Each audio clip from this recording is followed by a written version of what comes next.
Today I'm talking about 5 books that you can read to celebrate National Pet Day with your kids, which happens to be April 11th. Stay tuned to the end where I share a fun activity that your kids can do with their pets to celebrate.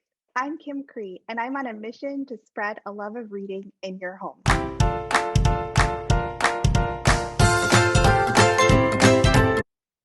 Let's talk about beginning reader Ben's first.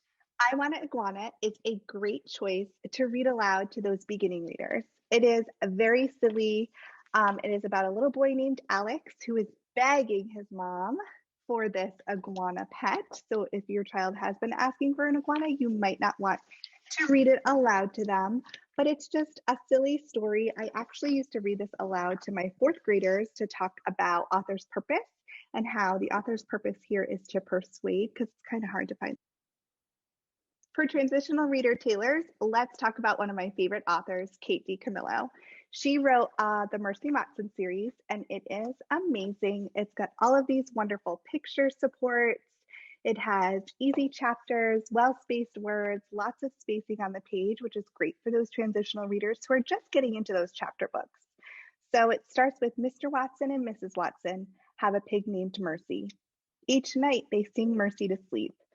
So this pig is actually Mr. and Mrs. Watson's, I would say close to their child, not so much a pet, but it is a great choice for National Pet Day. And another one of my favorite books, which I know you hear a lot around here, is called Alfie. So this book I put for transitional readers. I've actually read it to older readers as well, to those fluent reader Freddies. The only reason why I put it in this section is because they start off together. Alfie and Mia, the main characters, start off together at the age of 6. And then by the end of the book, you'll see they're celebrating another birthday. So it's just more relatable, I think, for those early readers. It is a little bit too long, I think, of a picture book for those beginning reader Bens. But on her 6th birthday, Mia gets Alfie. And it's just such a sweet story. It talks about Mia's perspective from the beginning, and then it goes into Alfie's perspective. And you can see the change in the book when you get to this page.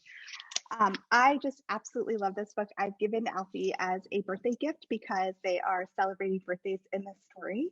And it's also a great book to read for National Pet Day. Let's talk about those fluent reader Freddies next. So Humphrey is probably everybody's favorite class pet. He is quite the hamster. As you can tell, I have big plans for this Friendship According to Humphrey book by Betty G. Burney.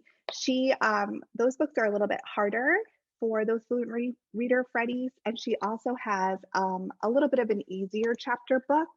We did this actually in my Adventures with Books book club. You can see that there's more pacing on the page. There's not really a lot of picture support, so I would still consider this a fluent reader Freddie book. It's just a little bit easier. And these Humphrey's Tiny Tales follow all of the classmates that take Humphrey home and their adventures together. So it's a cute series. There's 2 different series there for Humphrey. Humphrey is everyone's favorite classroom pet hamster and a great read aloud to start with your kids at any age. If they're a fluent reader Freddie, then they can read it all on their own. So reluctant reader Rosies are a little bit tricky to plan for because you can have a reluctant reader at any stage of the game. A lot of times, I will say, I noticed in 4th grade, the reluctance to read is usually because they might be struggling in some way. Reading is hard for them. So Mr. Popper's Penguins is a good choice for any reluctant reader because it is also a movie. So one of the things that you do if you take the quiz is you'll get a lot of suggestions on how to help your specific reader type. And one of the things we want to do with reluctant reader Rosies is to encourage them to find a way to read more and just get excited about reading. So one of those ways is to compare books to movies. So Mr. Popper's Penguins, I just finished with my 4th grade book club. It was a big success. Mr. Popper gets a penguin in the mail and then somehow ends up with quite a few penguins as pets, and you get to see their adventures. And we watched the trailer in our book club and also noticed that the book is very different from the movie. So it's fun to have those conversations as well with your kids as you compare the books to the movies. So if you're not sure what type of reader you have, you can click the link below and you'll find out a lot of strategies and other book ideas to do with your reader at home. One of my favorite homework assignments for my first graders was to have them go home and read to a stuffed animal.